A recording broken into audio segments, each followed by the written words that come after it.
Hello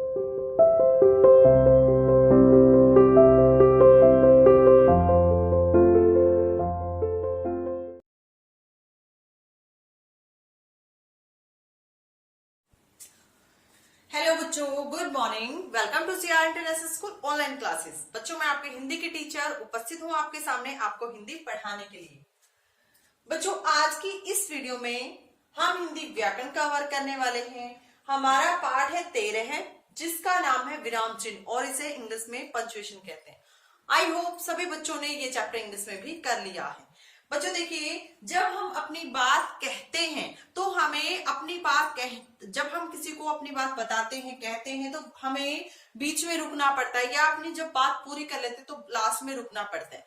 और जब हम अपनी बातों को किसी को कहते हैं तो हम जिन चिन्हों का प्रयोग करते हैं, यानी जहां हमें रुकना पड़ता है वहां हम पूर्ण विराम यानी ऐसा एक साइन लगा होता है, ठीक है। और जब हम वाक्य में थोड़ा सा रुकते हैं, यानी थोड़ा सा रुकने के बाद हम आगे बढ़ते हैं और अपनी बात कंप्लीट करते हैं, तो हम ऐसा एक साइन लगाते हैं, चिन्ह लगाते हैं। इन्हीं चिन्हों को बच्चों पूर्ण विराम, इन्हीं चिन्हों को, इस चिन्ह को क्या कहते हैं बच्चों? पूर्ण विराम। और इसको क्या कहते हैं? अल्प विराम।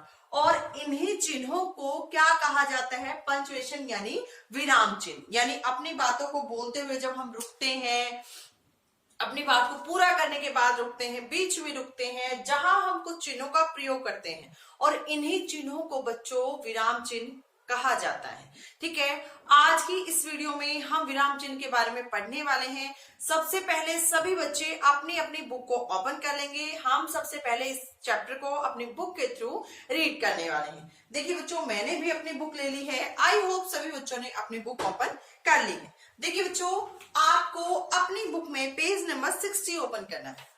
देखिए, हमारा चैप्टर 13 है, जिसका नाम है विराम चिन्ह और इसे इंग्लिश में पंक्चुएशन कहा जाता है। जब हम अपनी बात कहते हैं तो हमें बोलते समय बीच बीच में रुकना पड़ता है। यानी जब हम अपनी बात कहते हैं तो कंटिन्यू हम नहीं बोलते, हमें बीच, जैसे हमारी एक बात पूरी हुई तो हम थोड़ा सा रुकते हैं। जैसे मैंने कहा, आपका क्या नाम है, यहां मैंने एक विराम चिन्ह का प्रयोग किया। कौन से विराम चिन्ह का? प्रश्नवाचक, क्योंकि मैंने आपसे क्वेश्चन पूछा है और अगर आपने आंसर दिया मेरा नाम राकेश है, ठीक है, या मेरा नाम मोहन है, आपने कहा, तो उसके बाद आप रुक गए। वहां हमें किसी निशान यानी किसी चिन्ह का प्रयोग करना पड़ेगा, जिसे हम पूर्ण विराम कहते हैं, ठीक है। यानी वाक्य पूरा होने पर हम कौन सा निशान लगाते हैं? पूर्ण विराम का। देखिए बच्चों, वाक्यों के बीच में या अंत में रुकने का संकेत देने के लिए कुछ चिन्ह बने हैं, यानी ऐसे कुछ निशान बने हैं जिनका प्रयोग हम वाक्य में रुकने के लिए या वाक्य पूरा होने के बाद रुकने के लिए करते हैं। इन्हें विराम चिन्ह कहा जाता है। आओ कुछ विराम चिन्हों के बारे में जानें। सबसे पहले आता है बच्चों हमारा पूर्ण विराम। और पूर्ण विराम का प्रयोग हम कहाँ करते हैं? मैंने अभी आपको बताया, पूर्ण विराम का प्रयोग हम कहाँ करते हैं बच्चों? पूर्ण विराम का प्रयोग हम वाक्य पूरा होने पर करते हैं, ठीक है। सबसे पहले होता है बच्चों हमारा पूर्ण विराम, ठीक है, पूर्ण विराम। और पूर्ण विराम कैसा होता है बच्चों? पूर्ण विराम हमारा ये होता है, यानी बिल्कुल सीधी लाइन होती है, इसे हम पूर्ण विराम कहते हैं। और इसका प्रयोग कहाँ किया जाता है? इसका प्रयोग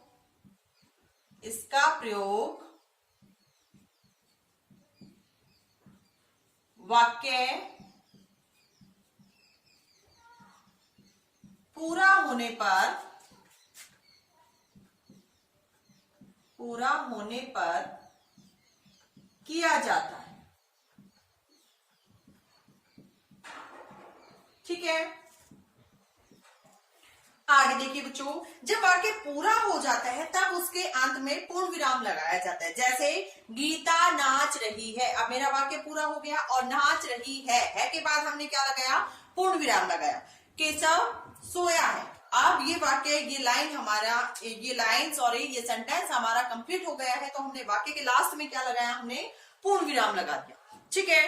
नेक्स्ट बच्चों, आसमान में बादल छा गए, पिताजी जा रहे हैं, और यहां हमने कौन से निशान का प्रयोग किया है? यहां हमने पूर्ण विराम का प्रयोग किया है। और क्यों किया है बच्चों? क्योंकि यहां हमारा वाक्य पूरा हो गया है। इसका मतलब हमें पता चल गया कि पूर्ण विराम का प्रयोग हम कहां पर करते हैं? पूर्ण विराम का प्रयोग हम वाक्य पूरा होने पर करते हैं। नेक्स्ट है बच्चों प्रश्न सूचक चिन्ह, जिसे हम प्रश्न चिन्ह भी कहते हैं। देखिए, नेक्स्ट है हमारा प्रश्न सूचक प्रश्न सूचक चिन्ह। इसे हम प्रश्नवाचक भी बोल सकते हैं, ठीक है। और ये दिखने में कैसा होता है बच्चों, ये ऐसे लगता है, ऐसे करके और ऐसे, ठीक है। ये होता है हमारा प्रश्नवाचक चिन्ह या प्रश्न सूचक चिन्ह। ये क्या करता है बच्चों, ये हमें वाक्य में क्वेश्चन का बोध कराता है। यानी जब हम वाक्य पढ़ते हैं तो हमें वाक्य पढ़ते ही पता लग जाता है कि ये वाक्य कौन सा है, प्रश्नवाचक वाक्य है, क्योंकि इसमें लास्ट में तुम्हें ये वाला साइन नजर आएगा और इसमें क्वेश्चन पूछा जाएगा, ठीक है। देखिए बच्चों, जब वाक्य में प्रश्न पूछने का बोध हो तो उसके अंत में ये वाला चिन्ह लगाया जाता है। तो इसका प्रयोग हम कहाँ करते हैं, इसका प्रयोग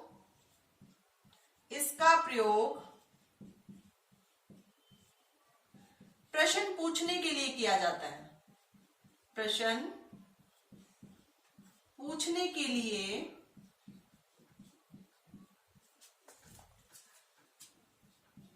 किया जाता है, ठीक है। यानी जब वाक्य में क्वेश्चन पूछा जाता है तो इसका प्रयोग किया जाता है और ये वाक्य के अंत में लगता है। ये भी वाक्य के अंत में लगता है, ये भी वाक्य के अंत में लगता है।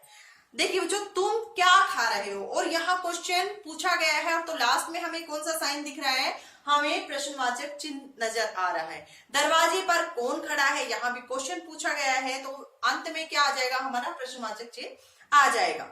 नेक्स्ट देखिए बच्चों, अल्प विराम। और अल्प विराम का प्रयोग कहाँ करते हैं, जब हम बोलते हुए अपनी बात को कहते हैं तो हमें वाक्य में थोड़ी देर के लिए रुकने के लिए इसका प्रयोग करते हैं। जैसे राम, गीता और सीता बाजार जा रही हैं, ठीक है। अब इसमें राम और गीता के बीच में क्या लगेगा बच्चों, अल्प विराम, क्योंकि राम बोलने के बाद मैंने थोड़ा सा वहां वाक्य बोलने में मैं थोड़ा सा वहां पर रुक गई हूं, ठीक है। आप देखिए बच्चों, इसके बारे में हम पढ़ते हैं, किसी वाक्य को बोलते समय जहां थोड़ी देर के लिए रुकना हो वहां अल्प विराम का प्रयोग किया जाता है। नेक्स्ट देखिए बच्चों, अल्प विराम।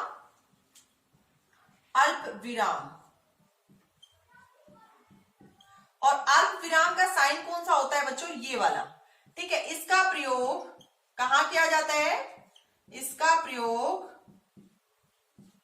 वाक्य के बीच में, यानी वाक्य पूरा नहीं होता लेकिन वाक्य के बीच में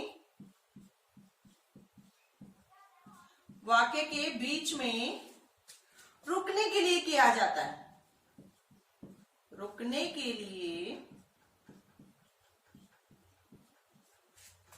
किया जाता है।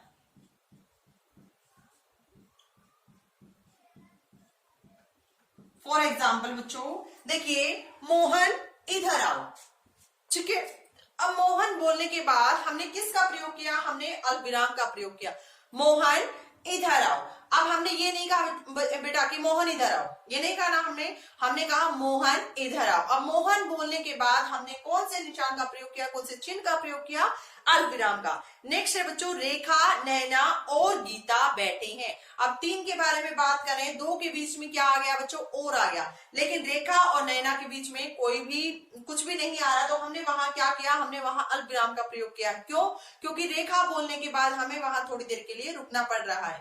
रेखा, नैना और गीता बैठी हैं, ठीक है। आगे देखिए बच्चों, वे केले, अमरूद और सेब वह केले, अमरूद और सेब बेच रहा है। अरे तुम कब आए। अब अरे बोलने के बाद किसका प्रयोग किया गया है, अल्प विराम का प्रयोग किया गया है। अरे तुम कब आए। अब तुम कब आए ये मैंने एक साथ बोला है, लेकिन अरे के बाद मैं थोड़ा सा रुक गई हूं, तो अरे के बाद मैंने किसका प्रयोग किया, अल्प विराम चिन्ह का। अरे तुम कब आए। ऐसे ही वह केले, अमरूद और सेब बेच रहा है। अब केले बोलने के बाद मैं थोड़ा सा वहां पर रुक गई हूं वाक्य में, तो मैंने इस वाक्य को कैसे बोला, वह केले, अमरूद और सेब बेच रहा है, ठीक है। इसका प्रयोग किया हमने अल्प विराम का, ठीक है। इसकी एक्सरसाइज बच्चों, आई होप सभी बच्चों को ये अच्छे से समझ में आ गया है, और इसकी एक्सरसाइज आपको अपने आप इसकी करके देखनी है, ठीक है। अब बच्चों देखिए, ये जो मैंने लिखवाया है आपको अपनी नोटबुक में इसे लिखना भी है और इसे लर्न भी करना है। देखिए एक बार मैं इसका रिवीजन करवा देती हूँ। विराम चिन्ह किसे कहते हैं बच्चों, अपनी बात कहने के लिए जब हम वाक्य में रुकते हैं या वाक्य पूरा होने पर जब हम रुकते हैं तो वहां चिन्हों का प्रयोग किया जाता है। और इन्हीं चिन्हों को हम क्या कहते हैं बच्चों, इन्हीं चिन्हों को हम विराम चिन्ह कहते हैं। हमारा पहला जो चिन्ह है वो है बच्चों पूर्ण विराम, यानी इसका साइन होता है ये वाला, यानी सीधी लाइन। और इसका प्रयोग कहाँ किया जाता है बच्चों, इसका प्रयोग वाक्य पूरा होने पर किया जाता है।